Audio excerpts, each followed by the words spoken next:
So out here on Cape Cod Bay, one of the best techniques for July is the tubing worm, which I'm sure you've read and heard plenty about.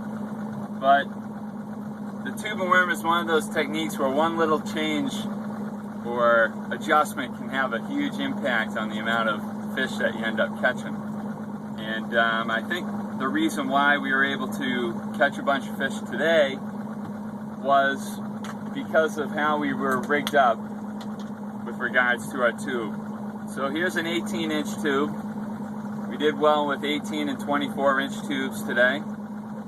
But the fish, for the most part, were holding a little bit deeper than normal. So in a situation where we would normally troll 4 colors, we still trolled 4 colors, but to get it down just a little bit more, because the bass were just a little bit deeper than normal, we added a 1/2 ounce rubber core sinker about 3-4 feet up the line there. And what that does is it just gives the tube a little bit extra depth, and that made a huge difference today. We were able to catch a bunch of fish while quite a few other boats, no offense to them, but went home empty-handed. But it's just the small things that make a big difference. Another thing is, and I know I mentioned a lot, but the forgiving tip on this rod here, the Ugly Stick Tiger, we didn't lose a single bass today after we hooked them. And I think one of the main reasons was because of that forgiving tip.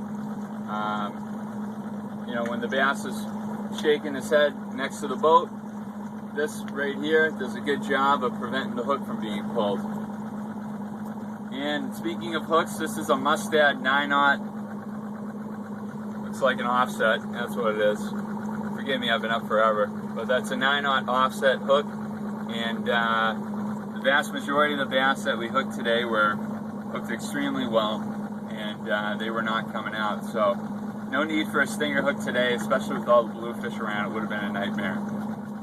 So there you go. I hope that helps a little bit. And good luck if you head out this week or this weekend, and hopefully I'll talk to you soon. Take care.